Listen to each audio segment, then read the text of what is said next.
Brilliant. Okay, welcome to the third day of the 8th annual MQ Mental Health Science Festival. MQ Mental Health Research is a leading global mental health charity that's invested over $25 million into research across the translational spectrum and care continuum. My name is Lee Milligan. My pronouns are he and him. I'm the CEO of MQ Mental Health Research, and I've made the horrific mistake today of wearing a stripy shirt on camera.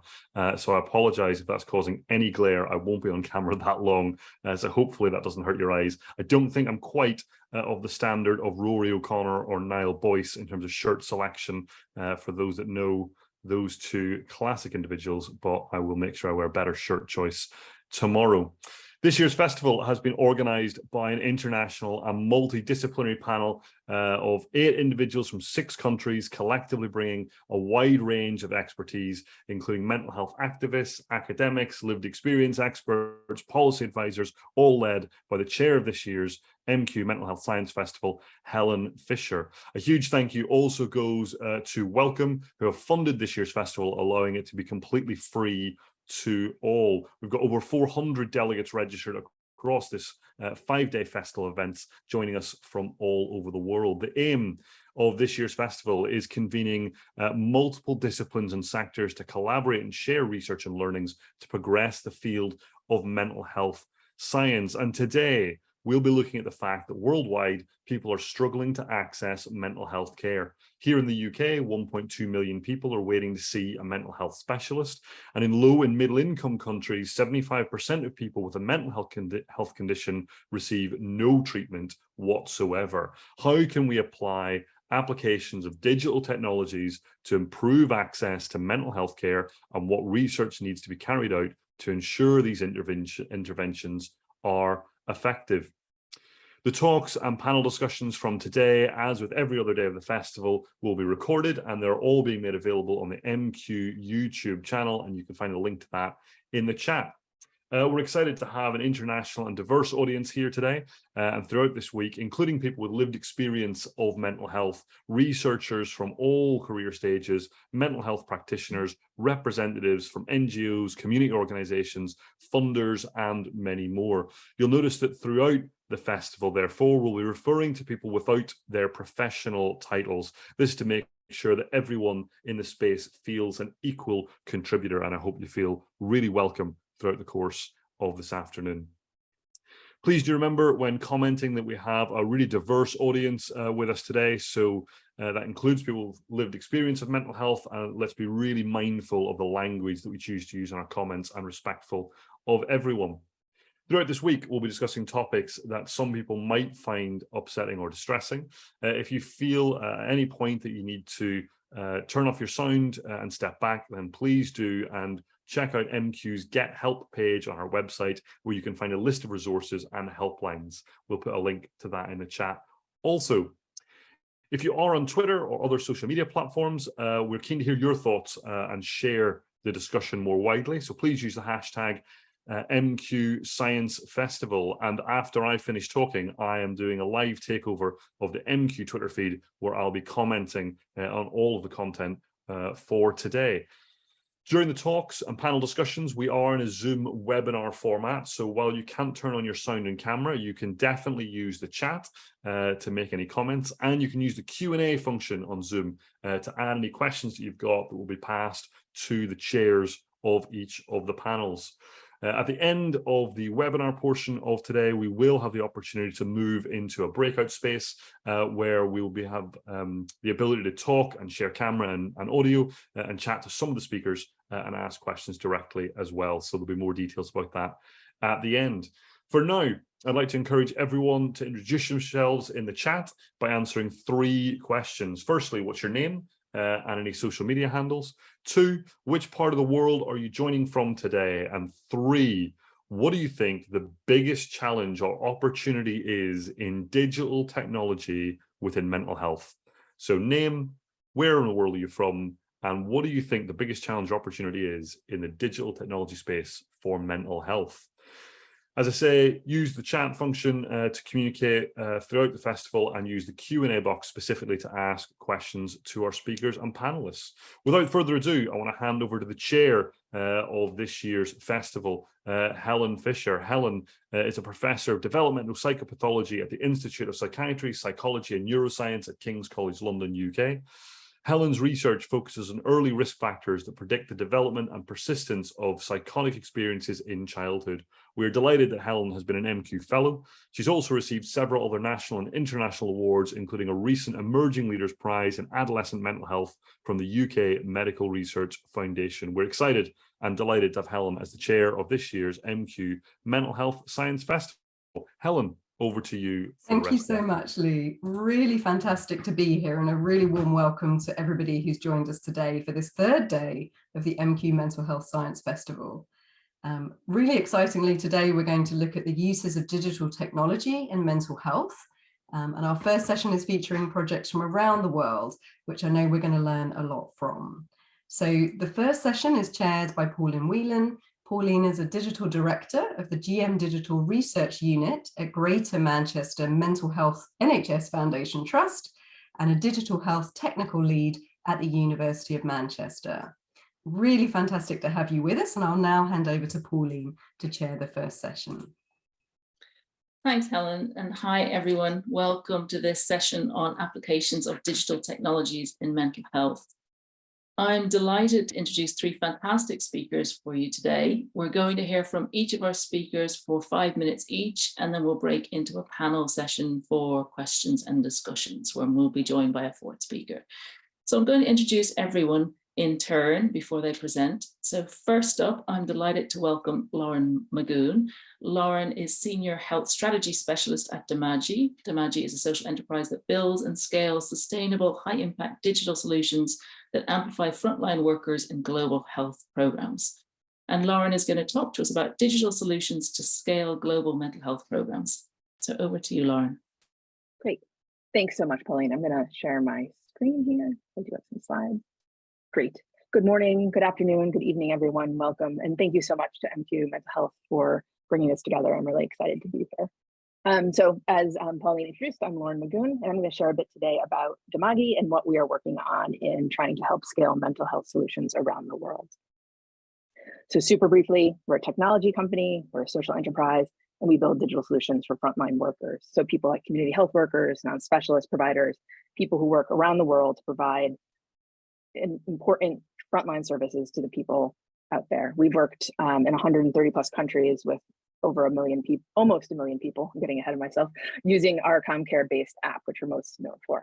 And I work on our research and data team, where we actually conduct research and mixed methods research to build and evaluate digital tools in this space to make sure we know what's working and what's not.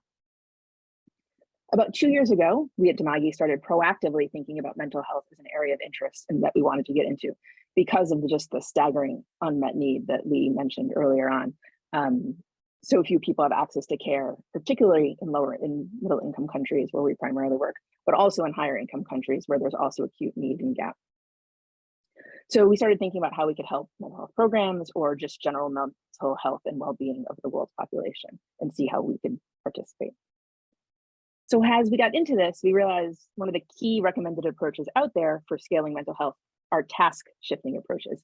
And I know if people were around yesterday, they were touched upon a little bit, but the idea of shifting some of the counseling and support to non-specialist providers, people like peer counselors, lay counselors, community health workers, primary care folks who don't have specific training in mental health, in order to deliver structured, evidence-based, brief psychological interventions. And there's a lot of data and support for these sorts of programs that provide help for people primarily with common mental health disorders, such as depression and anxiety, which of course represent the highest prevalent rate of mental illness around the world. So we started thinking about how can we support some of these task shifting approaches to care. And we've been working with a few of them over time, and I'm going to give you some examples of how we've been supporting them. But overall, we think there is a role for digital solutions to help support these programs, both in terms of becoming more efficient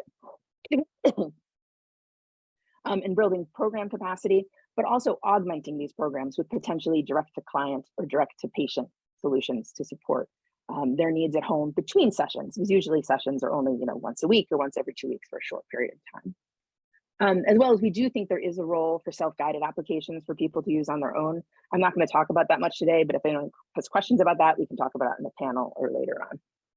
So with that in mind, I'm going to highlight 2 quick examples of things we're working on with task shifting approaches to care, which we think can be scaled to improve access to care. So the first example is a CommCare app that we're building in India as part of a research study with our partners at Empower, Harvard Medical School, Sangha, Sinai Health. And the idea is to improve the quality of care and the reliability of care of non-specialist providers providing care for depression in this case.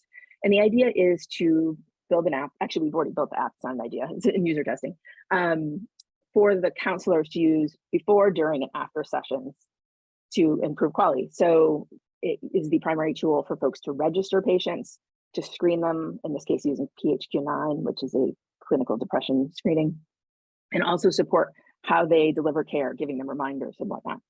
It also helps supervise, and this is a key part of the program being tested, is a peer supervision process where counselors, the non-specialist providers, record some of their sessions with consent and then listen to them and rate them on a quality scale.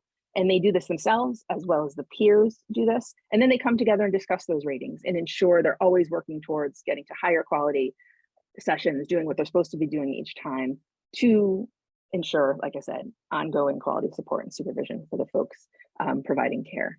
And we really think the use of digital in this case is helpful for a variety of reasons. It can really build in reliability as a process and bring data to the forefront for program managers, supervisors, and staff themselves who can watch their clients and patients screening over time and really do some measurement-based care there.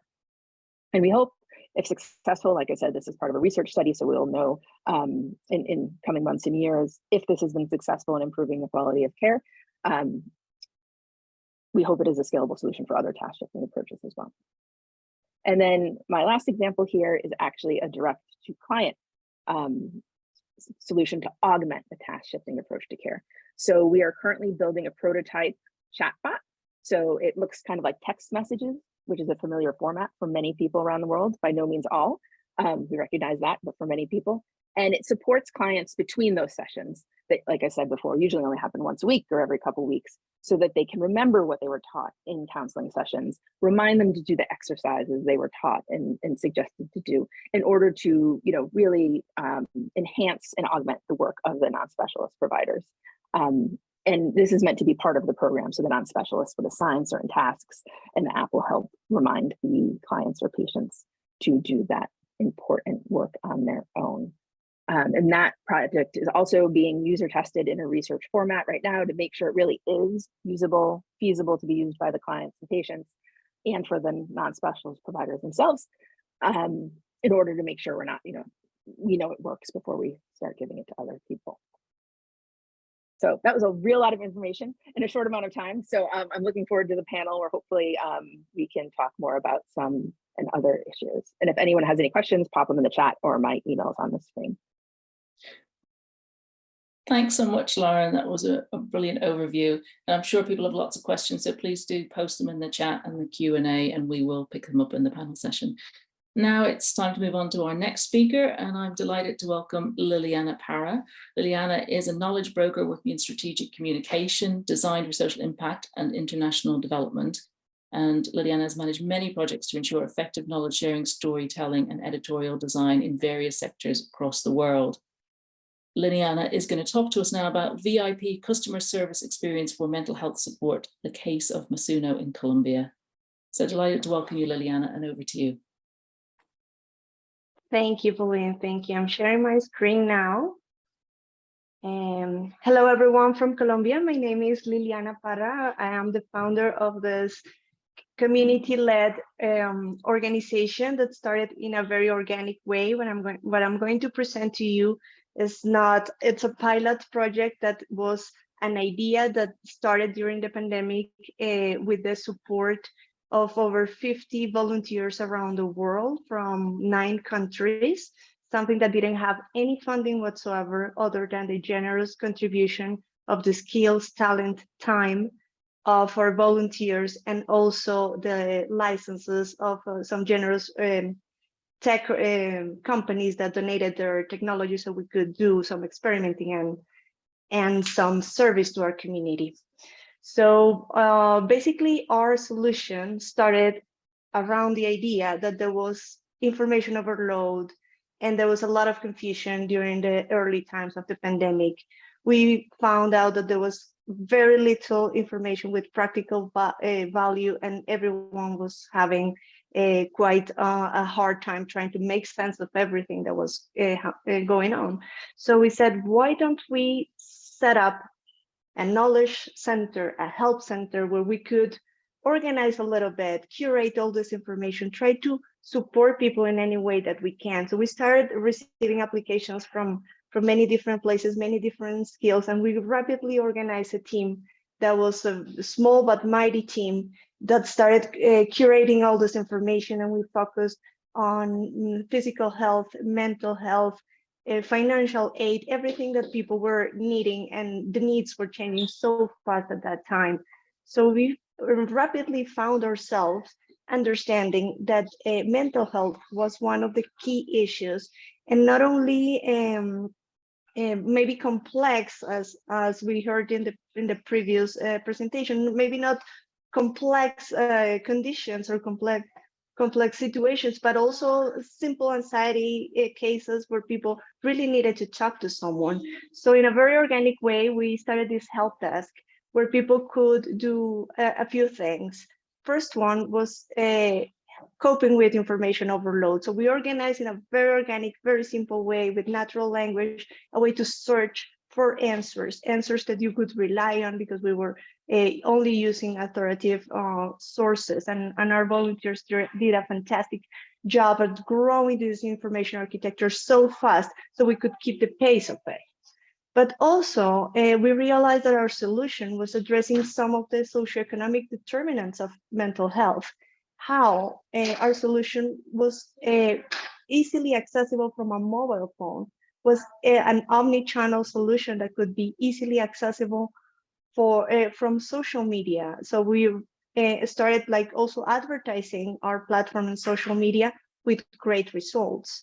Another thing that we did was to create a branding that was warm, that was welcoming, and people could feel like a trusting environment.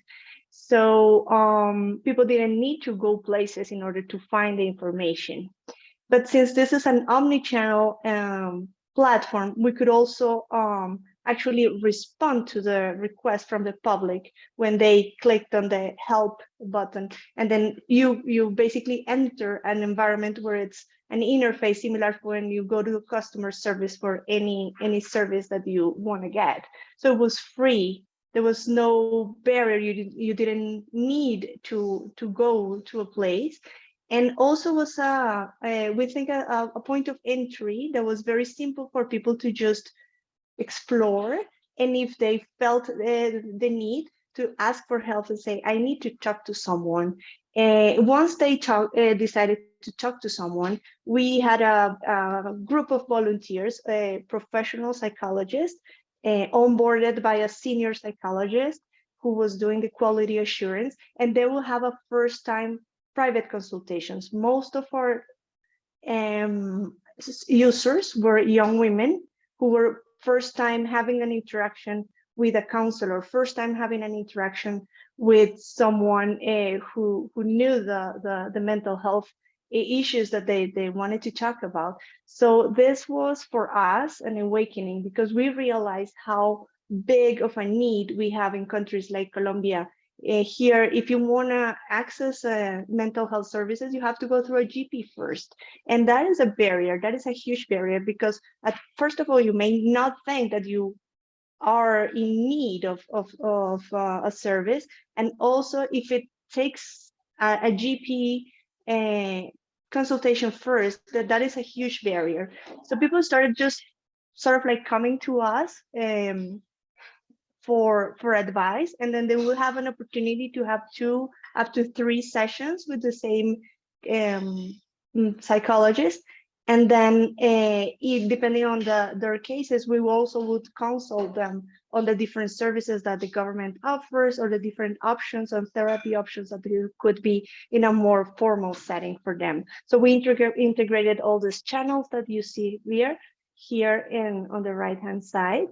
And I think our great success was to being able to integrate the content, the information that was needed, and then in a second layer, having the option of people to opt in for some kind of mental health support. So during the time that we pilot, we managed to have contact and interaction, as I said, with more than one time, with more than 112 people consulting us, and we had 52,000 unique visitors. We also had an opportunity to see how the people were interacting with the content, so that would give us a lot of insight about what was in their minds. So we'll definitely an opportunity to scale up solutions like this, to fund solutions like this. We really struggle with funding. We couldn't carry on because we couldn't find any additional funding to work. Our volunteers were a bit disappointed when we had to sort of like scale down. But we do think that this type of applications are helpful in any crisis situation, not only during the pandemic, but could be flexible and adaptable to other settings and situations. Thank you for having us, and on behalf of all of our volunteers, thank you for the opportunity to share what we learned. Thanks so much, Liliana. Another fantastic presentation, and really interesting there to see the lessons learned as well. I'm sure people are generating lots of questions that we'll pick up in the panel session. But now we're going to move on to our next speaker, and I'm delighted to welcome Roy. Roy DeHill. DeHill is the co-founder and lead of Mental Health PH. Mental Health PH is a non-profit organization that aims to promote and protect mental health in the Philippines through social media and internet technology. And Roy is going to talk to us about From Click to Brick, transforming online engagements to on-ground initiatives. So over to you, Roy, and welcome. Thank you so much, Pauline. Good morning, good afternoon, and good evening, everyone from across the globe. Thank you for sharing your time to be here to hear us share our story and hashtag Mental Health PH, a mental health advocacy group in the Philippines. I am Roy DeHill Dahil. I'm the co-founder and executive director of hashtag Mental Health PH. Mental Health PH is a not-for-profit, non-government organization that promotes and protects mental health in the Philippines. We normalize conversations about mental health and bring mental health information closer to the community by leveraging the use of social media and digital technology. The organization started in 2016, where people with lived experience like Lawrence have no mental health law that provides access to mental health care services and protects their rights in the community. It was also the year where mental health conditions are prevalent but neglected, and that talking about mental health is highly stigmatized in the society. What we started in 2016 became even more relevant because of the pandemic in 2020 that affected all sectors in the Philippines.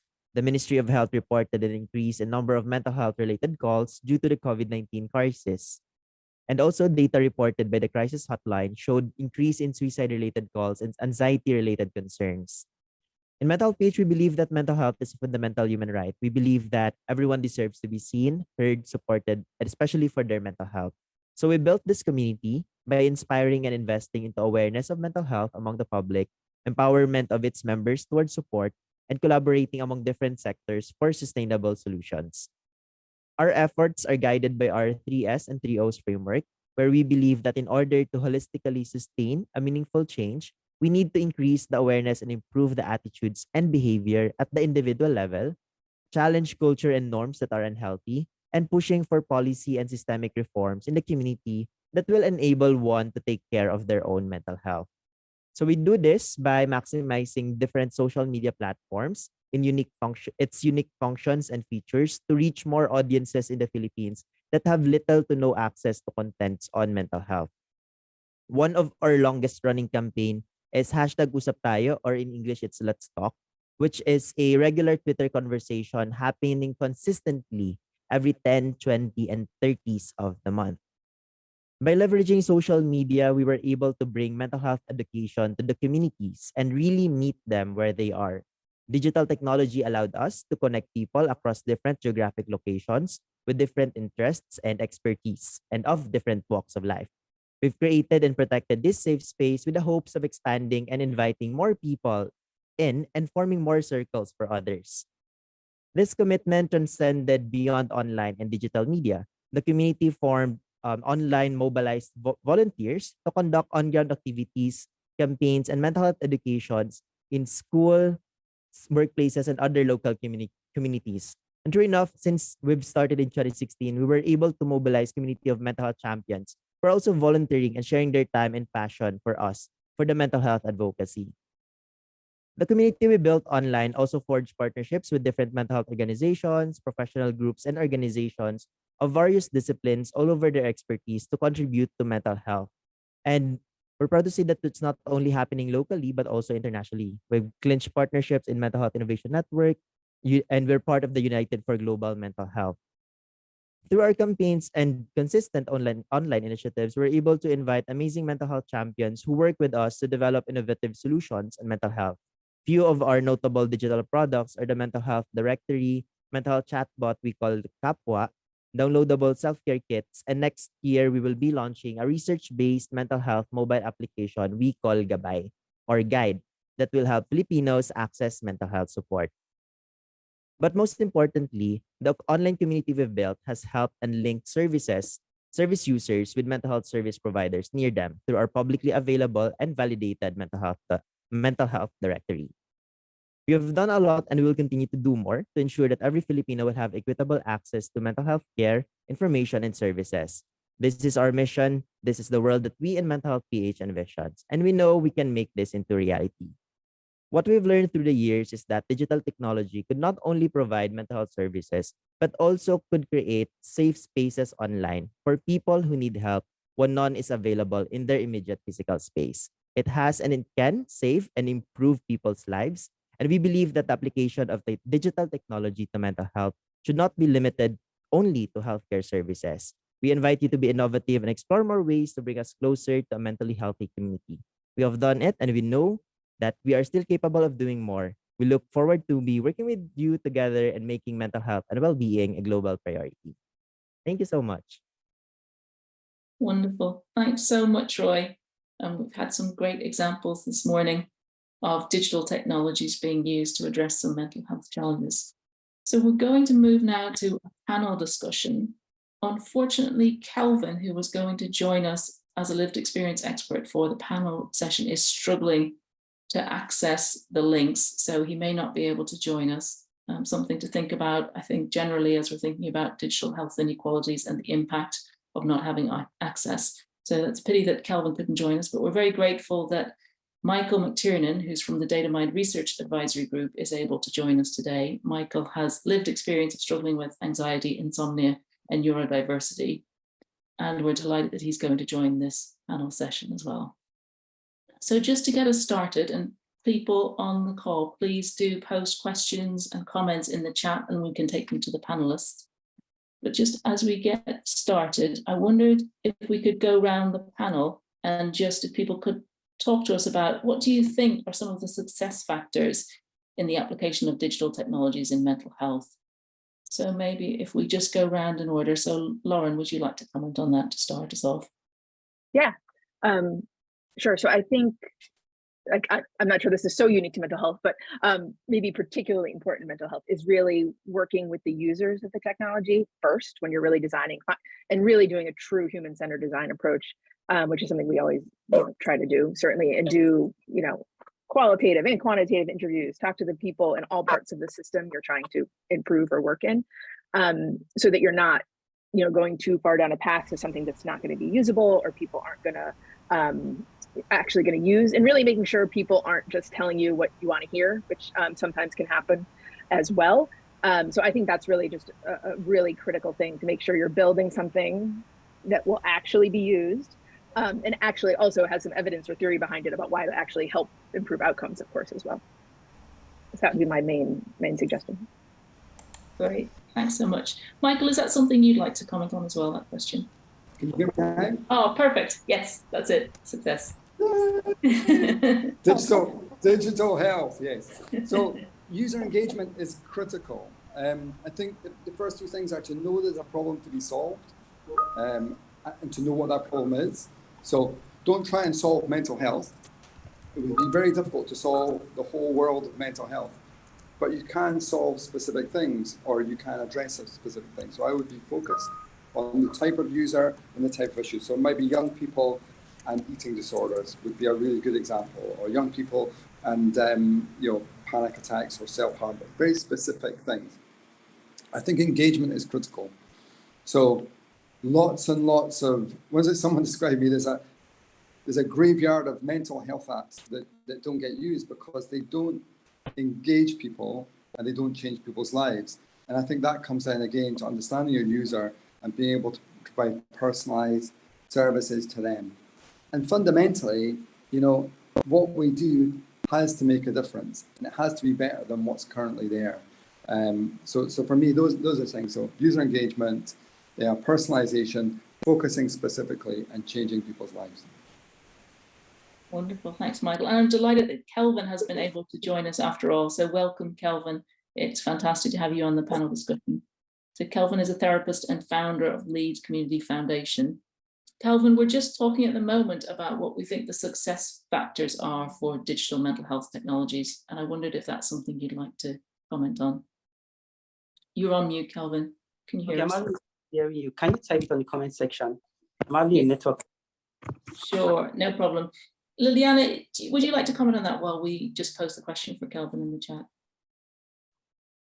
Of course. Well, from the Masuno perspective, I am acknowledging how users are already interacting in the digital work in an organic way was very important to us. Really understanding their behavior, removing barriers. We didn't create an application that people needed to download and adhere to. We created things that people could use right away, because it's when you feel the urge to just take an action, you can do it seamlessly.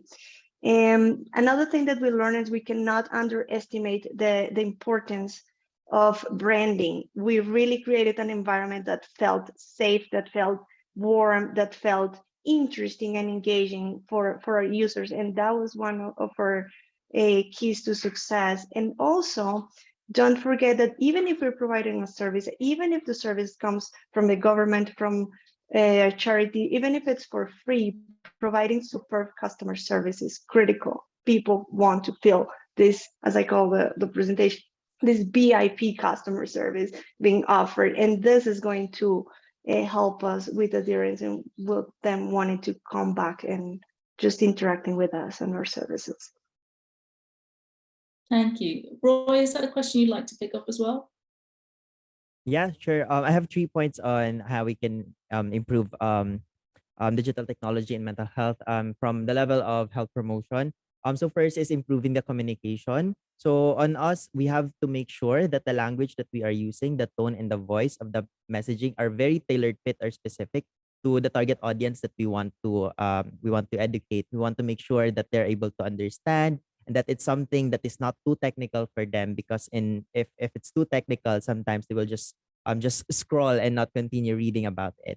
Then second is to ensure that there are monitoring and evaluations in place in order for us to really iterate and learn from our previous experience. We learned that our campaigns are not fixed in stone. We have to always change and iterate and learn from our previous experience. And it's important that we have data to back those up and to know how to change and how to improve our campaigns. And lastly, I think most importantly is to have person with lived experience, not only at the front and center, but part of the decision-making body. In our core team, for example, we have several persons with lived experience with anxiety, depression, influencing our entire campaigns. And we want to make sure that they have the voice and the space in our table where they can discuss and share what they want and how it should be done appropriately.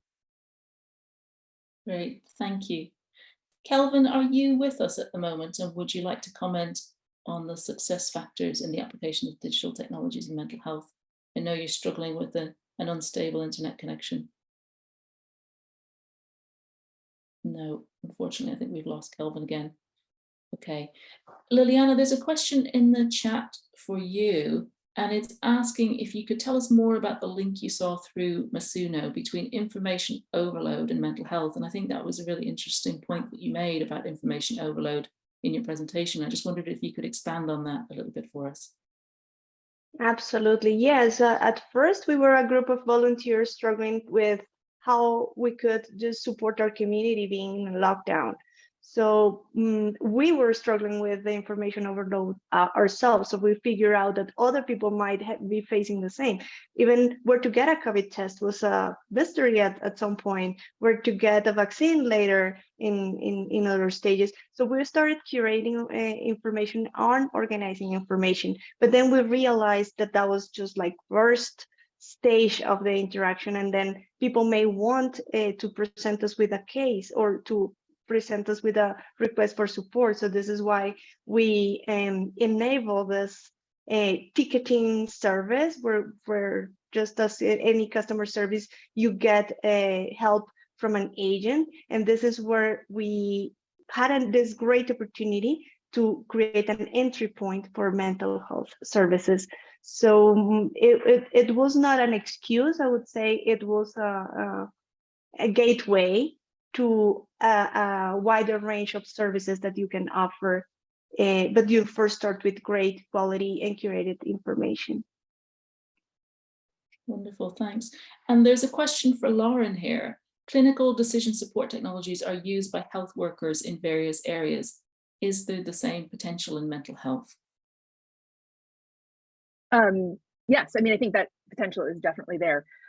Most of the things we have been working on so far, excuse me, don't have as complicated clinical decision support built into them as might an EHR in the UK or the US, for example, though that does exist for psychologists and psychologists to some degree in higher income countries.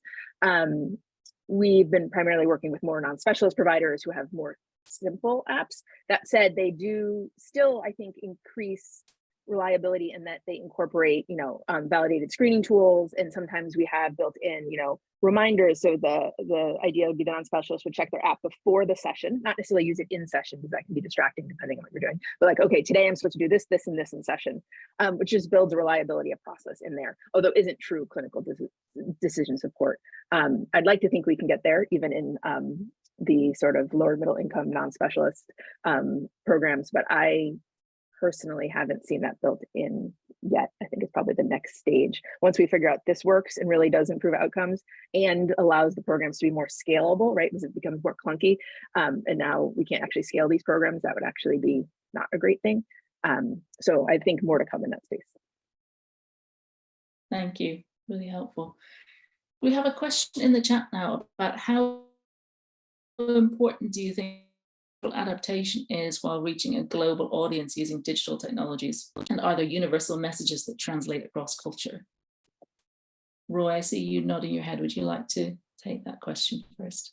Yeah, sure. For me, in my personal experience, it's very important to ensure that it's also culture sensitive in terms of messaging. But there are core contents in terms of your messaging that we could use and then package it differently depending on culture and depending the audience that we use. So in Mental Page, for example, whenever we do talks and schools, for example, we visit schools, we have core contents, but we package it differently depending on the audience that we have.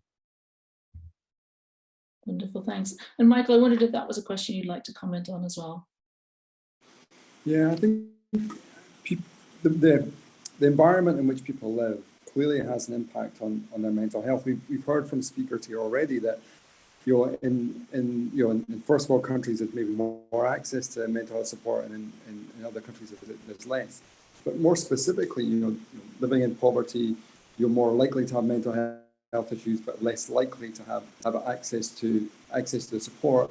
But also, accessing the support yourself is going to be much more difficult because you may feel you're not worth having that support. You may feel that support isn't relevant to you. You may be so busy worrying about how you're going to feed your family that you don't think your mental health is important. So I would go much further. I think the environment, not just culturally, but just in general, those things like poverty, where you live, and the environment in which you live in, are really important in terms of how really important how you can access support that makes sense to you and that can actually support you. Thank you. So we also have a question here about user engagement. And they were wondering if the panelists could comment on whether and how they measure user engagement with their technologies. And in particular, Lauren's app was mentioned. So Lauren, I wonder if I could go to you first, but Michael, I'm also interested in your perspective on how you think we can measure user engagement in a meaningful way. So first to Lauren, thanks. Yeah. So at Dimagi, sort of our bread and butter, most of our products are for healthcare workers or non-specialists themselves. And for that, we generally look at, are people actually filling out forms? How many forms a month? And forms is sort of the press the button in our app. Are they doing it? How often are they doing it? Are they doing it over a long time or only when they're first trained out at the beginning? And that's a sort of a key metric that we use. I think program staff, these are generally being used by programs out there in the world, NGOs, governments, healthcare programs also use the data collected in there for their own purposes, depending on what they're doing. When we're doing more direct to client or consumer chatbots, which is a newer area we've been working on, sometimes we do A/B testing, which is sort of a randomized, we give people 2 different versions and see who uses it more. And sometimes we even do that for recruiting people into the bot. Like we've been doing little tests using social media to try to get people to test things. And we'll do A/B testing to see which messaging works better to get people to try it, different wordings in the chatbot to see how many people, how many times they type. And then a key one is, do they come back on their own without us prodding them? So how many times do they go back to the chatbot without having a reminder sent or being told to do it in some way? Because if they're really going back to it on their own in their free time, we think that's a proxy for them getting value out of it in some shape or form.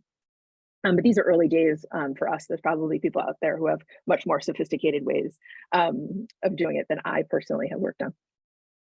Great, thank you. And now Michael. Yeah, so as well as my lived experience, and probably because of my lived experience, I do 2 jobs. One is that I run a company that uses AI to help young people manage their mental health, and I'm also a counsellor 1 day a week in the NHS. So a bit of context to my answer, which is first of all, the simple metrics, which are industry metrics or apps, which are called them pirate metrics, which are so it's acquisition. So how many people do you acquire? How many people do you retain, and over what period of time? And and will people refer you on to other people? There's more, but I think those are the key ones. Basically, do people use it, and do they keep using it? That's fundamental. Then you can start, once you've got people onto the app, you can be looking at, or into a digital platform, you can be looking at, what are the completion rates, actually analyzing what they're doing, what they're not doing. Almost certainly in any user journey, there are moments of potential dropout, which you need to be measuring. But there's also should be moments of joy and engagement that bring people in, and identifying where people might drop off and where people might be more engaged is really important. And then lastly, again, and I will go on about this forever, it has to make a difference to people's lives. It has to make a change. And that's really difficult to measure. There are psychometric tests like Core10, PHQ-9, DAD-7. I think there's a World Health Organization one as well. There's loads of these, but they're not very engaging. So 10 questions about how you felt over the last week isn't really digital engaging, things. But we do actually have to find a way to do that, because I say it doesn't matter how good we built, how good the digital mental health platforms are. They've got to change people's lives. They've got to have an impact. So I think probably is somewhere around that measuring, using psychometric tests that we have to get to understand what impact we're having. Great, thank you. We have a big question in the chat. How and who should be in charge of setting minimal ethical and quality standards for the use of digital tech in mental health? And I'm really interested to get everyone's perspective on this, but maybe if we can start, Liliana, with you, what you think about this. Yes, that is the other side of the coin, because first you want to track everything that you do, and you want to know that if you're being successful. But data protection was a big concern for us. And the way around it for a small organization like us with no funding was to use a technology that was already compliant. So this is why we partnered with Zendesk, top leader in the industry. So we had the reassurance that everything, the platforms that we were working on were compliant with data protection. That was one important, and the privacy and the way that we handle also all the information that we gather from people was very important to us. One thing to note, and this is anecdotal, but I think it's important for our audience, is that when people reach out to make an appointment with us, they didn't just request for an appointment. They told us everything about their case. They told us everything about it. Like, they wanted to talk right away. So we had to be very, very careful with the way that we handle their personal information. Thank you. Roy, would you like to comment on this as well?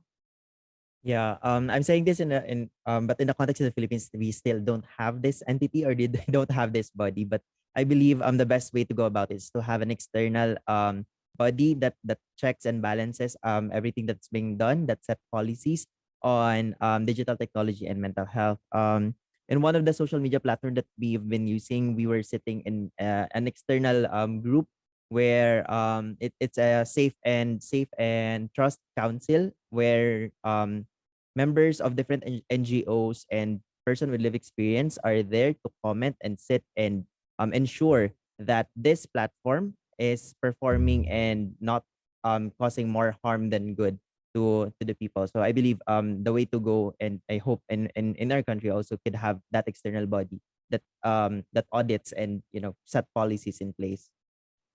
Thank you. And Lauren, did you want to say anything about this one? I don't have a huge amount to add, but we have a whole team at Tamagi who worries about our data security. But I think the idea of making sure there's some transparency, just so, I mean, when we're talking out in the world, that users know how their data is going to be used or how not, is just really important. Because to me, I won't speak for all of Tamagi, I think people have the right to know what the data is going to be used for and why, and it's their right to figure out, how much they want to share and how much they don't in that context. And also, if you're picking vendors, making sure you're probing these questions. What are they using the data for? How are they storing it? We work with our clients in this all the time, and many countries have their own things, so we have to work to make sure, that we're meeting each country's standards, as well as making sure it's an ongoing process that things are secure. Our tech team spends a lot of time constantly making sure the data on the back end is stored securely, all to the newest and highest protocols, so that it is really an ongoing thing to be considering, and not just like a one and done at the beginning. Thank you. And Michael, would you like to add anything to the discussion? So really three things. One is we should be clear about what evidence base we're using for any interventions that we're offering. I think people should know what it is that the digital platform they're using is based upon and providing. Clinical trials, or just trials, are important to provide some level of evidence so that we know that this process or this digital platform works in a certain way. And of course, I mean, ultimately, there is medical device certification. The challenge with that is, largely speaking, it's aimed at boxes with wires coming out of them, and it doesn't really work very well for software, which a box you could build and it would stay the same, whereas software changes all the time. So it doesn't really work so well for that. But I think being clear about the evidence base, having some kind of evidence from trials, so we know that it works, but also considering what is our equivalent of medical device certification. Thank you. Really useful insights. We're just at the end of the session. So thank you to all our speakers, to Roy, to Liliana, to Lauren, and special thanks to Michael for jumping in at the last minute. Really appreciate you joining us today. So I'm going to pass back now to Helen Fisher, and thanks to everybody for joining this session.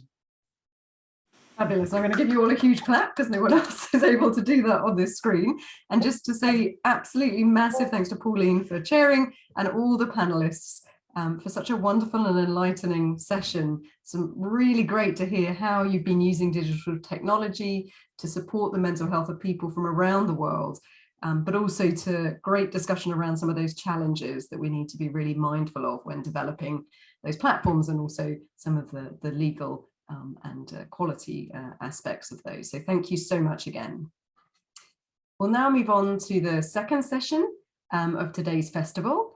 And we'll be continuing with the topic of the use of digital technologies in mental health. It's really fantastic that this session will be chaired by Elena Netzi. Elena is Senior Research Manager in Wellcome Trust's Mental Health Translation team and leads the development of Wellcome's digital mental health portfolio. Her role involves analysing the innovations landscape in the fields of diagnostics, prognostics, and therapeutics to identify new areas for investment in depression, anxiety, and psychosis. So not too much to cover then.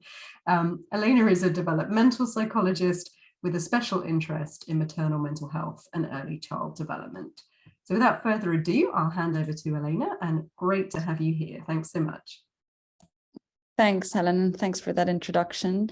Welcome everyone to the second part of the digital sessions. I don't want to spend any, I want to go straight into the talk so we have a lot of time to discuss. Our first speaker, Professor Andrea Cipriani, is Professor of Psychiatry at the University of Oxford. His main research interest is in evidence-based mental health and precision psychiatry. Research focused on the evaluation of pharmacological, psychological, and psychosocial interventions, focused on depression, bipolar, and schizophrenia. Andrea, over to you.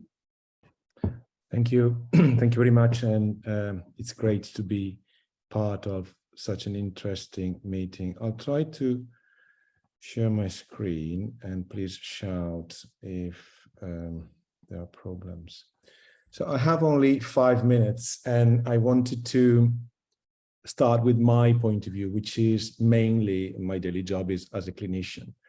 And in the last 15 years of my research activity, I try to use what we call evidence synthesis, so the summary of existing data, to improve the treatment for the people we see in the clinic. And more recently, with the digital advancement, of course, the big question for me was, can we use the best data, the strongest, more robust evidence, and digital technology to move a step forward and really personalize treatment when we see people in our routine practice, daily clinic?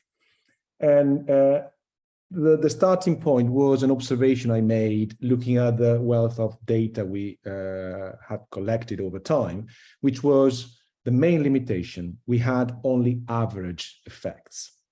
And accessing the individual patient data from the studies, what I discovered is this. So for a study lasting 12 weeks and assessing 3 different interventions for depression, the take-home message was treatment A was the best treatment.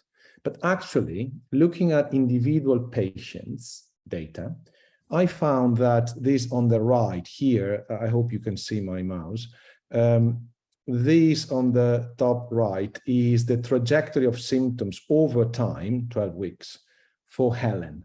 Helen was, of course, a female with severe depression, severe anxiety, very young, 31 years old, no family history of depression, and very short duration of symptoms. And you can see that over time, over the 12 weeks, treatment C actually was the best treatment for her. And we also were able to predict the trajectory. In the same study, there was Steve, a man with less severe depression, same level of anxiety as Helen, older, with family history of depression and longer duration of symptoms. And you can see that the trajectory is completely different.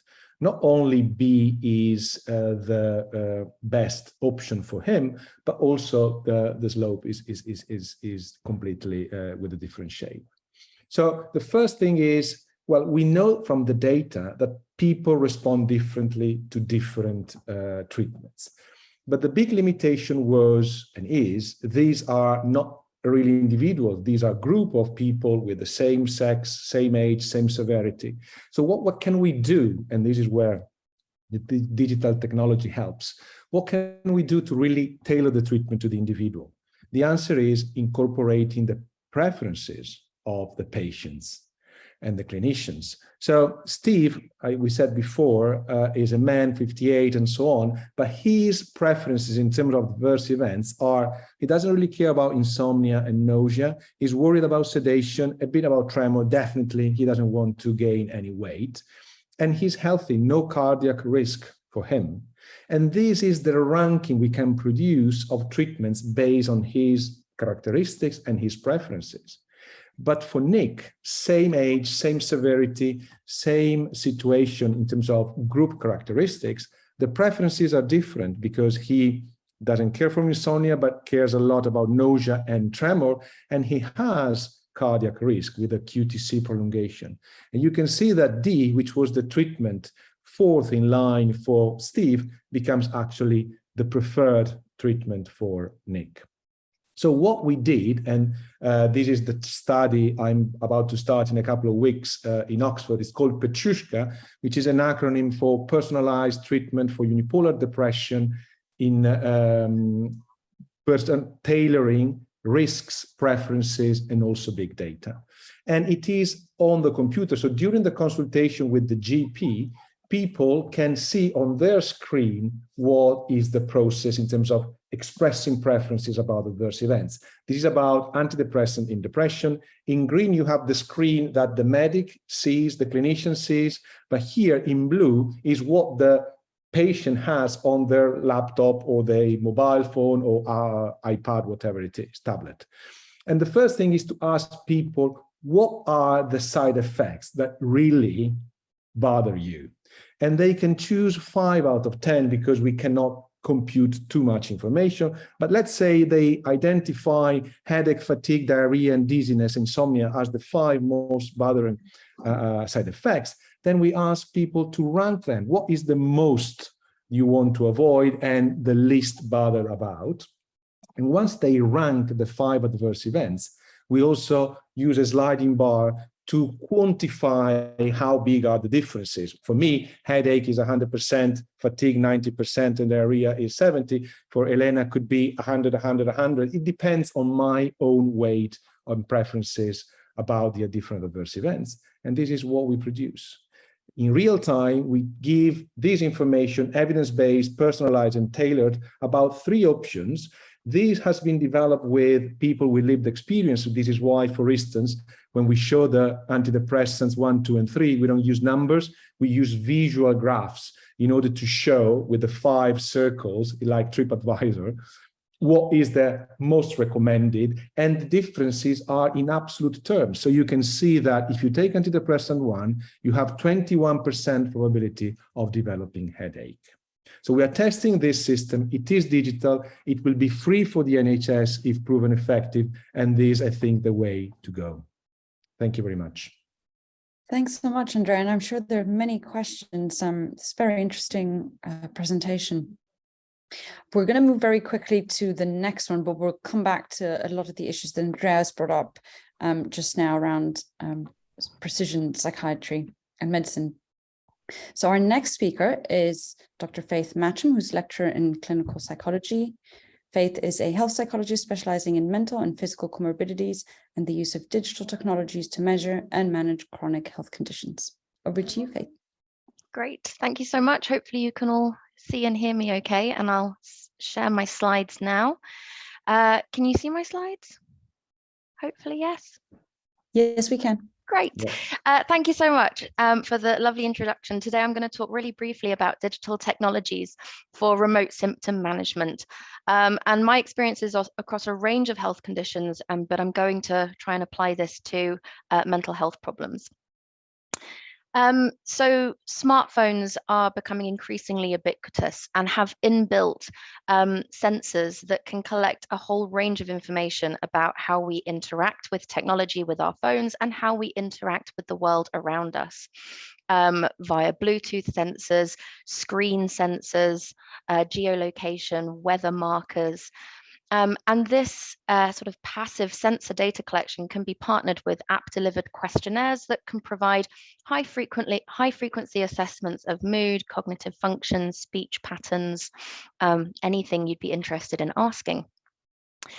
Wearable devices, depending on the make and model, at the bare minimum, collect information about sleep, physical activity, and heart rate.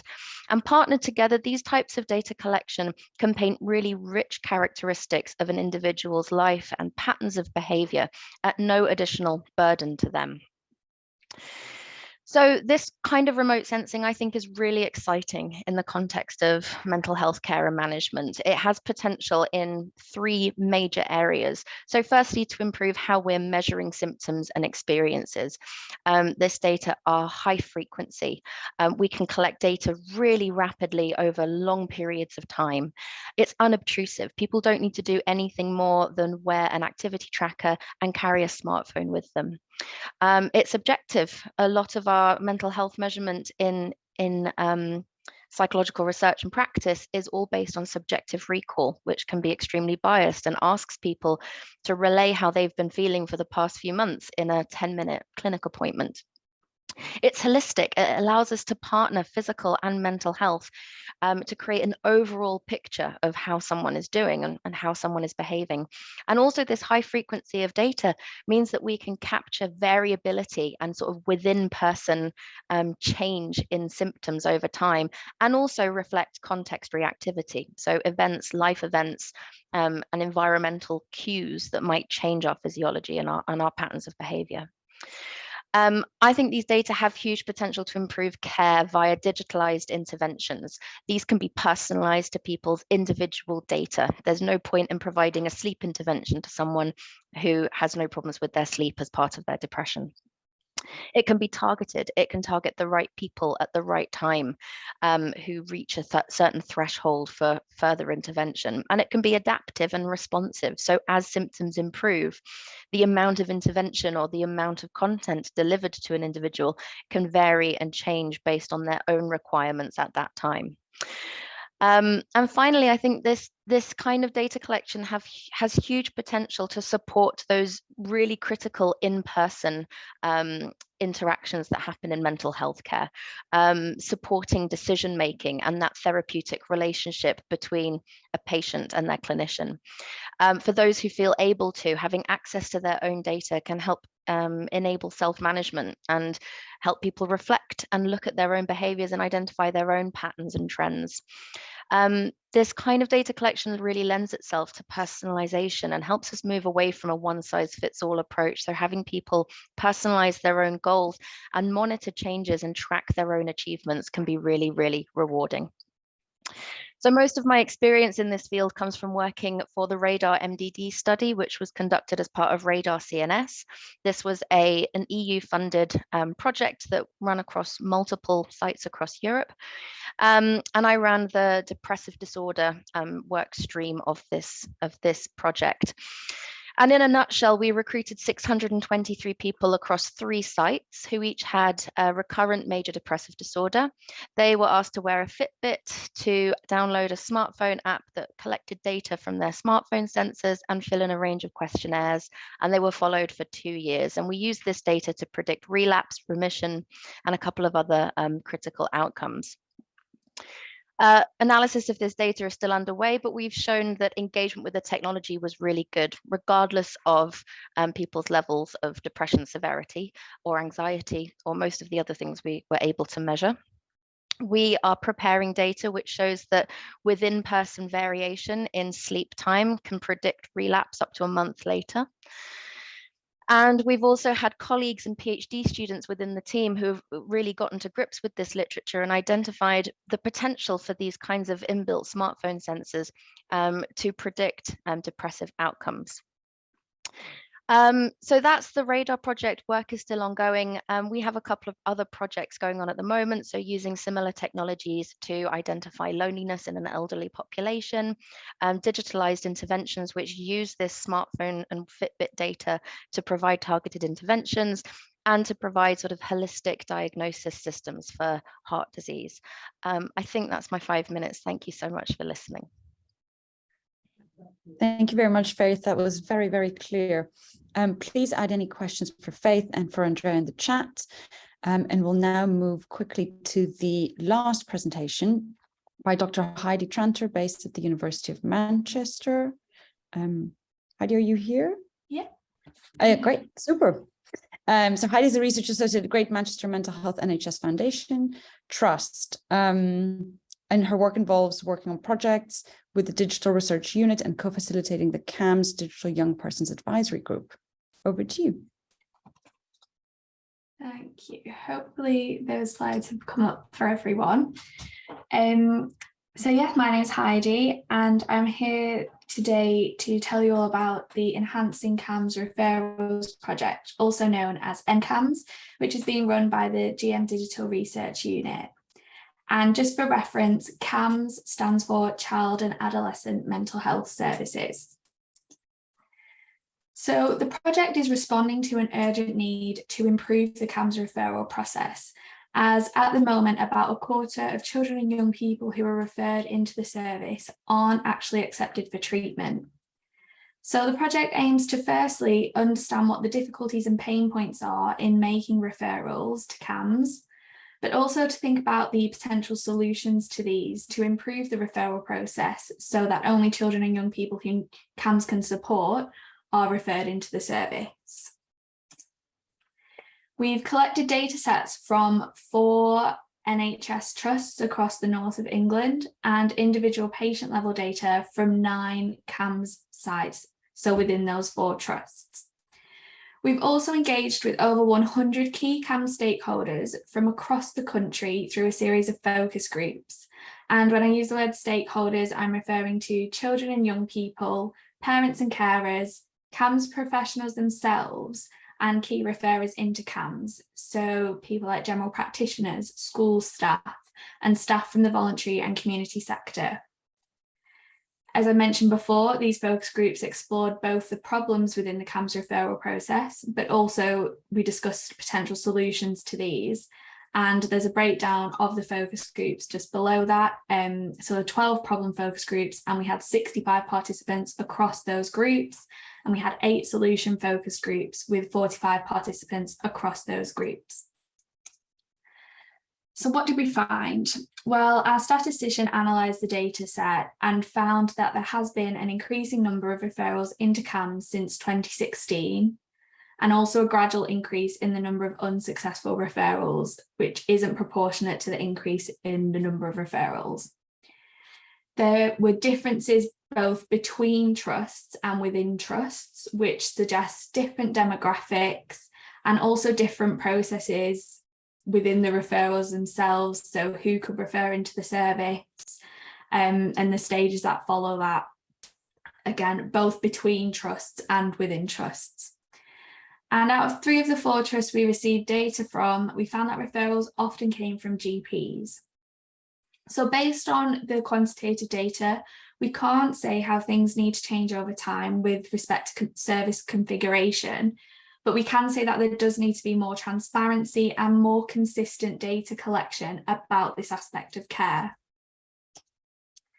We move on to the analysis of the focus group data. The problems and pain points within the CAMS referral process related to expectations of what CAMS is, and this was very different across each stakeholder group. Differences in CAMS provision between regions, so again, differences both within trusts, so services from a similar area, but also between trusts across the country. There was inconsistent and often poor communication between stakeholders, so from CAMS professionals to key referrers, to parents and carers and children and young people themselves. Perhaps unsurprisingly, there were long waiting times between referral and then contact from CAMS, and also a lack of signposting to alternative support, whether that be whilst a child or young person is waiting to access CAMS, or if a referral was not accepted by CAMS, signposting to an alternative support service. We also discussed possible solutions, and we also discussed whether these could be implemented digitally or non-digitally. But the main points that needed to be addressed within these solutions are a greater transparency of the referral process and what to expect at each stage.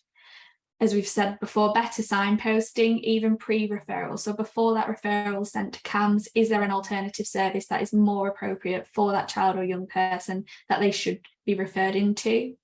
And again, as I said before, better communication throughout the referral process, especially if a referral is not accepted by CAMHS, thinking about how that's communicated to that child or young person and their family.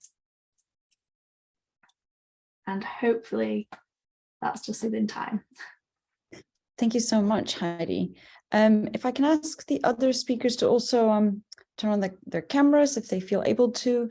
I want to pass on to James in a moment and give him an opportunity to introduce himself. I just wanted to do a quick reflection of how heartwarming and encouraging it is that all the presentations we've heard in this session have such a patient-centered approach, a real consideration, a thoughtful consideration around the data protection, around sort of the shared clinical decision making that Andrea spoke to, and putting kind of the preferences. James, so introducing James Downs, who is a mental health campaigner, peer researcher, and expert by experiencing, who's joining us for the panel, for the discussion part of the session. Can we start with you with any sort of reflections on the talks we've just had now, and maybe even the ones that we've had before? Yeah, I'm feeling very, very stimulated by these discussions. It's really great to have that patient-centered focus. I think that's coming through really strongly, and I come to this work with a number of different, roles and experiences, but primarily from lived experience being a valuable and important way of knowing and a source of evidence, I suppose. And I have a few questions, really, one for each presenter, although they're not the ones I thought I would have. I've been ripping them up and starting again. And I think, whilst I said it's really heartening that we have lived experience, so, front and center, I don't think that's necessarily easy, certainly not in a lot of the work that I do in research and policy. And my first question was for Andrea, who I just wanted to say thank you to for saying that one of the participants was very young at 31. I thought that was the best moment of my day. But the co-design part sort of really came through, the patient preferences and everything. But I don't know, this is maybe me just being very honest. I feel like patients don't always know what's good for them. I certainly don't know what's good for me. And I'm wondering if you ever come across any tensions in that evidence base in terms of, taking the patient's preferences into account, but maybe they need something different, I suppose. And if we're thinking, I heard a bit of language around sort of consumer, or it sort of speaks of sort of consumerism and these products that we consume, that made me a bit worried about that, really, because it's not just about what the patient likes that's necessarily good for them. So I had an example perhaps of like the side effect if they rated, insomnia as their top priority, and actually they were like, I'm not bothered at all about palpitations. And you might be, clinically there has to be like a conversation or getting together on the same page, an agreed sort of plan. That requires dialogue, doesn't it? And perhaps there might be less dialogue with the remoteness and less like direct contact. So I wondered if you had any examples of that, or how to synthesize this sort of experience and personal preference, but also like evidence based as to what might actually be helpful for somebody. It was a very long-winded way of putting it, but yeah, no, thank you, James, for this question. Of course, it's spot on. We worked a lot over the last 3.5 years. The project is funded by the NIHR, and since from the beginning we started working with experts by experience. Because, for instance, just to give you a bit of behind the scenes knowledge, if you look at the data about side effects reported in trials, we are talking about thousands of adverse events. So the first message from the expert by experience was, don't give us too much information because we can't cope, especially if we are thinking about people with depression. So what we did was this huge survey, international, German, English, French, to be able to reduce the number of side effects to the most important, the most meaningful. Mm-hmm. But as you say, there are many important things to highlight. First, this is what we call clinical decision support system. So it's not like something you do, scroll down the menu, identify 5 out of 10 and move on. It's more to force the medics, the clinicians. I keep saying medics because as medics, I think we are less trained to have an effective communication. Psychologists are much, much better. but we tend to have our ideas. We are the gatekeepers. So we don't care about, for instance, one of the paradox is medics usually don't care about sedation, which is one of the most important side effects for patients. So it is a clinical decision support system. It is about discussing patients and clinicians what are the most important, also how to rate the preferences, how to choose the adverse events. And I just wanted to add one quick comment about the communication. Is also related to the cultural issues. It's not just about the language. How do we call constipation in a way that is understood by people? But also there are some side effects which are typical of antidepressants, sexual side effects, which may have huge cultural connotations. We are doing now, the idea is to make it free to everybody in the NHS, but also reach out low and middle income countries. So I'm working in India about this and talking to people in India. For instance, when they discuss adverse events, as you said, they would like to have members of the family together with them to discuss this preference. So it's a completely different world. It's not just about translating English into Hindi. It's more having a completely different mindset. That's so the direction of travel. Yeah, that's so interesting, and how it might be used in different cultural contexts and the global scale and everything, which is really fascinating. I had another question for Faith, which was actually started with a bit more of a personal reflection. I was just thinking I would have loved something that could help me sort of understand some of my experiences with eating disorders and physical health conditions that I have that were really hard to communicate and to get across to doctors over many years, when I was sort of appeared very well when I could make it to appointments, and all this stuff was going on outside of the room, which is where the clinical room, where people live the majority of their lives. And I was having like hypoglycemia very often, and I didn't realize for many years. And I'm very interested in how we can use these technologies to get more insight into the lived experience, I suppose, and that lived reality when somebody isn't well enough to come to present to services. And I loved what you said about sort of these technologies being used to support those interactions and not being sort of a way to separate them out. So I had the two little questions I had was, what do you think there might be any harms in some of this monitoring? Because I would love continuous glucose monitoring, for example, and I'm very interested in like dietary interventions, this kind of stuff for eating disorders, but that's not very mainstream. And actually there could be risks of just another thing to monitor, or thinking health anxiety or OCD, that they might not be very helpful to have these numbers to be looking at, try and go away from numbers in eating disorder treatment. And then on the other question was sort of, how can you maybe just elaborate on how it might support those clinical interactions rather than reinforce sort of like a sort of dichotomy between this human side and the technological side, when actually they should come together and support each other a bit, if that makes sense. Great. Yeah, good question. I'll start with the first one, and then you might have to repeat the second one when I finish thinking about the first one. So I think there's definitely pockets of people who would challenge with monitoring, and it's not necessarily because of a diagnosis. It might just be a personality trait that they prefer to just not know stuff. There are definitely people who participated in our large radar study who opted out because they were concerned about the receipt of additional information and how it might put them at risk of relapse. And a lot of those people, some of those people did come from an eating disordered background. That said, there were many people with eating disorders who did participate and didn't have any consequences of doing so. There were also some people, I think if we could go back and do it again, we would screen for health anxiety, because there were also people who would call up members of our research team and say, my Fitbit says my heart rate's really high. Does this mean I'm having a heart attack? And should I call 999? And we'd have to sort of remind them that it's non-diagnostic. And so there's definitely caveats. And I think there are definitely people who would not be suitable for lots of different reasons. But I think that's part of the That's part of the exciting thing about the personalization for me. And I think that it allows people to have access to what information they want, and they might not want any. The point is that it's there should they need it.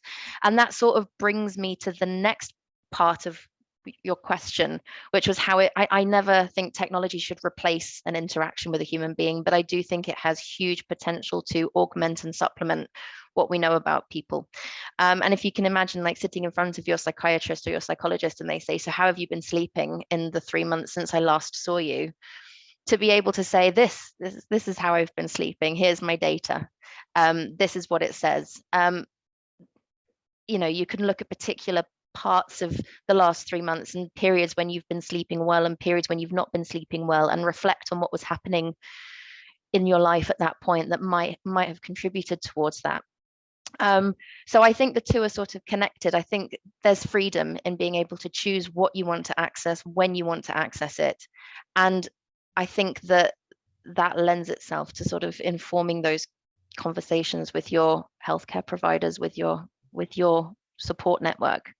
Does that yeah, help? no, it does. It just sounds really attractive to me, like the way that you've framed it. And I think that I probably came into this a little bit suspicious of maybe sort of technology replacing that human interaction, or sort of I'd been on a waiting list not that long ago and was said, you know, you can look at this particular podcast or do a bit of guided self-help, etc., through this video stuff, and like that being ticked off as sort of an intervention, and just because it's there doesn't mean that I've engaged with it or it's particularly engaging to me. And we tend to say that the patient's not engaged and what if the material wasn't very engaging. But I liked what you said, and it also made me think of, actually it makes the clinician do a little bit more work of gaining that insight into, well, what has this person's sleep been like, rather than the patient or the service user having to remember that and being a reliable kind of narrator when it's really difficult to articulate your experiences, especially if you don't really, you know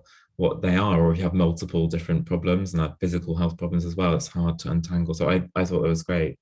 And I had a question for Heidi, and then I think that'll be it really. It was sort of around remote, like this idea of remoteness from services, and like these technologies can sort of help with that, but I don't think remoteness is necessarily like geographical. Kind of what I was saying, you can be within a service or being offered care and it doesn't speak to you, and so you feel kind of excluded or remote from it. And I wondered, with the like children and young people focus, just to focus on that for a moment, what do you think makes these kind of technologies like more engaging for those young people, I guess?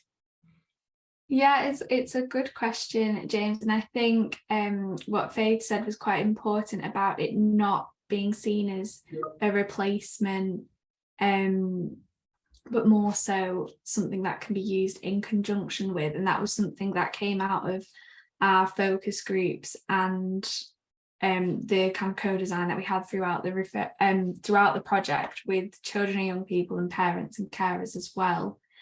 I think it's important to think about, from our perspective, we're looking at the use of digital technologies in the referral process itself. So perhaps not that treatment point at the end of the kind of what we'd hope to be a successful referral into CAMHS, but also thinking about how, and again, a lot of the feedback from the children and young people who we spoke to throughout the project was having things like webinars and like YouTube videos. I suppose TikTok now will be more engaging to young people about what to expect at each stage of the process, who you might meet. So to reduce those anxieties that, because at the moment it is quite unfamiliar. And as we said, across the country, it can differ in each area depending on what services are available and what funding the local authority has for mental health and the demographics of the area. So I think when we're thinking about implementing digital technologies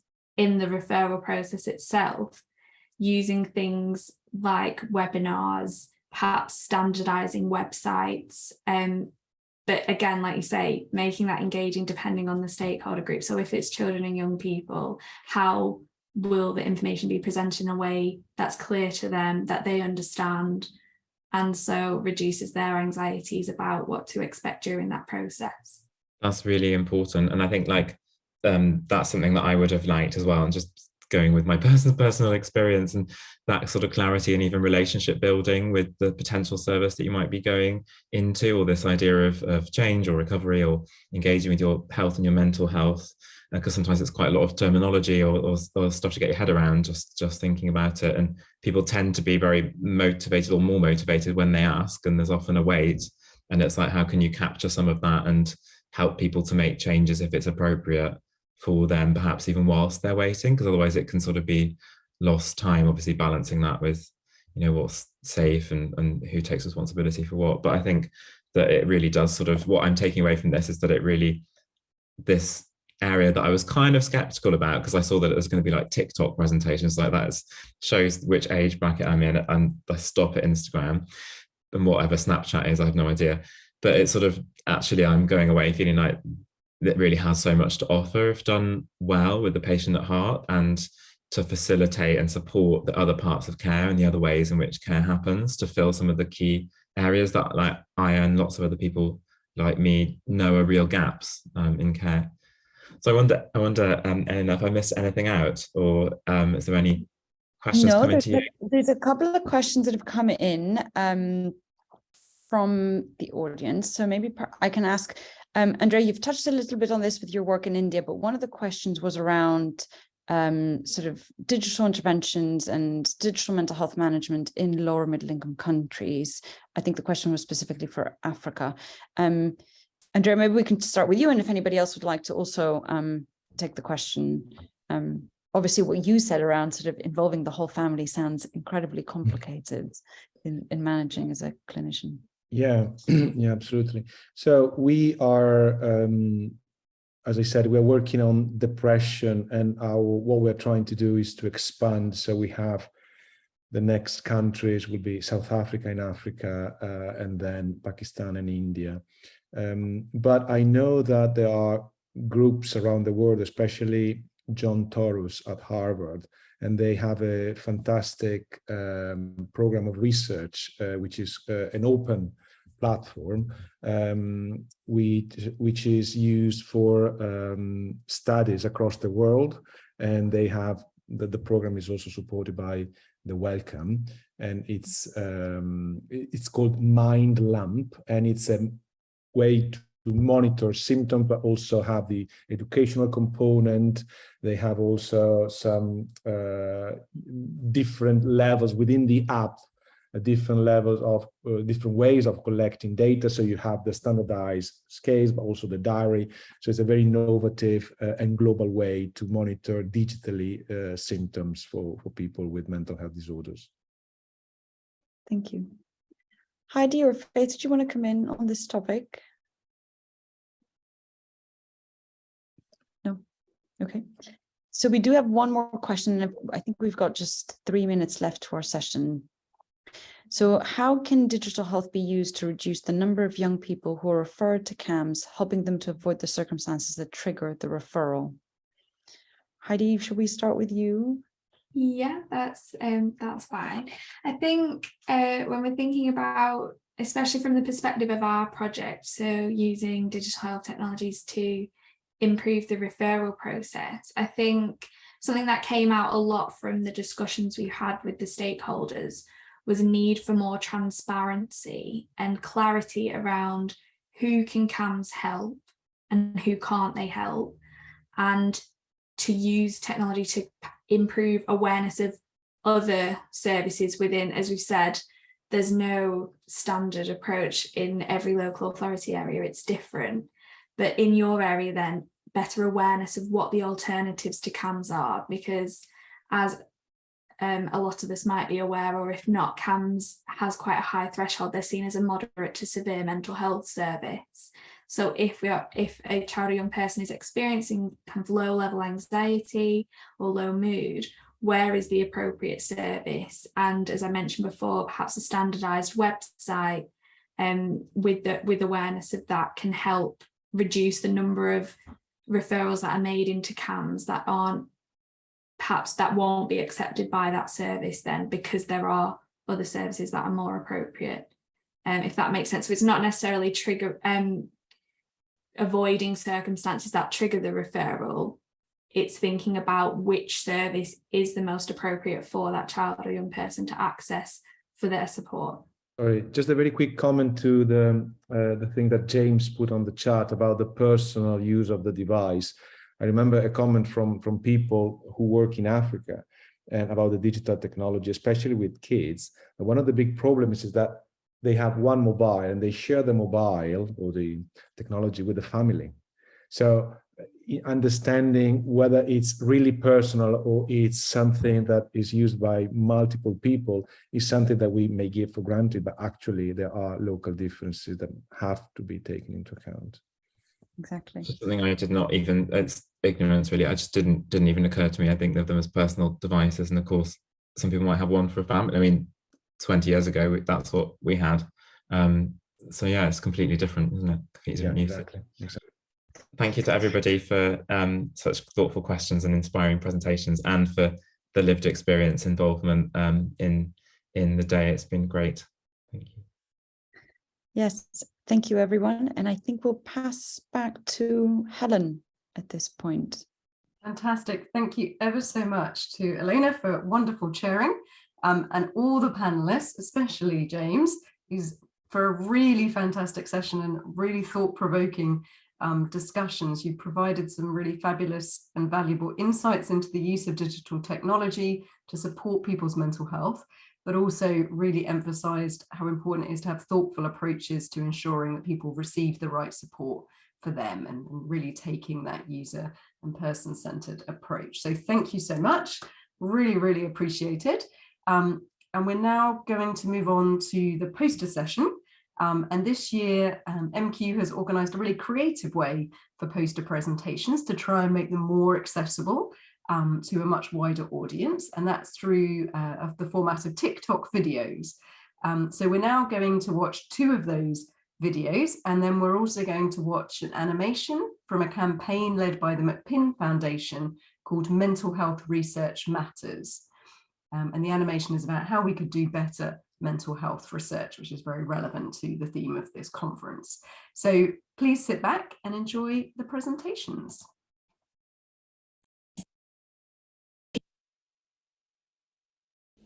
We wanted to find out how people with severe mental illness can use digital technology to help support their physical health. To do this, we took a mixed methods approach, which was split into 3 distinct stages. Stages 1 and 2 were aimed at service users of South London and Maudsley Community Mental Health Services. Stage 1 involved an online survey and had 33 participants in total. Stage 2 involved qualitative interviews and had 15 participants in total. In the final stage of the study, or stage 3, we held stakeholder workshops in which we expanded our cohort to include service users, carers, commissioners, clinicians and voluntary sector staff members. The total number of participants who took part in our stakeholder workshops was 14. Throughout the entirety of the project, we had the help of 2 experts by experience. One of our experts by experience was a service user, and the other a service user and a carer. They helped us with everything from planning to organisation to participant recruitment to data analysis and eventually dissemination. The data analysis stage of the study produced some really interesting findings. So, 57% of all participants had both a mental and physical health diagnosis. 91% of participants stated that they had a health-related behaviour which they wished to monitor or change. The top 3 health-related behaviours which people did wish to monitor or change were exercise, diet and weight management. To do this, participants generally preferred interventions which were simple, visually appealing and they could sync across all of their devices. On the reverse side, common concerns included accuracy of data, data safety and cost, especially hidden costs. Participants noted a number of positives to using digital devices. Namely, they found that devices encouraged achievable goal setting, positive routine, accountability, and often produced really tangible physical health benefits, such as weight loss or improving physical fitness. On the flip of this, participants often found it very difficult to re-enter the routine if the positive cycle was broken. Many also noted that if their mood was low, they found notifications and reminders demotivating, annoying, and even upsetting.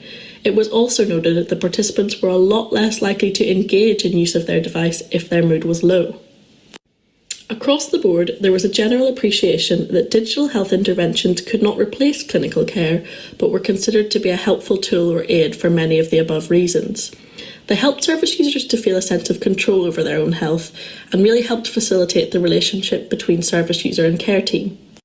Participants had a strong understanding of the link between physical and mental well-being, and many sought further recommendations and professional guidance for what devices could be used to help monitor their physical health in a bid to approach their health in a more holistic way. One participant reflected on their experience of digital health interventions and how they can be used alongside services with the following quote.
Many factors affect mental health, so we need a range of solutions. We know research has an important part to play in improving mental health. It can provide evidence-informed ways to offer effective prevention, treatment, and support when people want it, fitting with each individual's needs. There is no one way to achieve this, so we need to work together using a wide range of research methods. What is clear is we need more research, and we need it now. For research to be robust and relevant, we suggest that it should be built around 4 key components. Listening to and learning from people with personal experience of mental health problems is essential, whether that's in data science, intervention studies, observational, or qualitative research. I think it's important that people with lived experience are involved from the very start and right the way through the journey of a research project, because that ensures that the research is relevant, and ensures that the outputs ultimately meet the needs of people with lived experience. How research is done and by whom shapes the quality of our science. We need to ensure our studies are more inclusive, considering gender, sexuality, ethnicity, age, disability, neurodiversity, socioeconomic status, and geography. It's really important for mental health research to have people from minoritized backgrounds as participants, as lived experience advisors, as researchers, as disseminators of this research. By encouraging people with varied knowledge and different perspectives to contribute to mental health research, we can achieve more together and sooner. We need expertise covering a wide range of disciplines, such as psychologists and social workers, but also less obvious areas like historians, computer scientists, philosophers, because mental health is inherently complex and multidimensional. By collaborating with partners outside academia, such as the charity sector, health, social care, or policymakers, research is more likely to be impactful and change practice. Research is a collaborative effort. Progress relies on bringing in different, sometimes opposing viewpoints. Involving community organisations as partners is a good way to generate new ideas and improve the research that we conduct. Mental health research has already improved people's lives, but there is still a lot we don't know. By working together, we can find answers and make a real difference. Everyone has a part to play. Help us to produce new solutions, because people deserve to live with better mental health.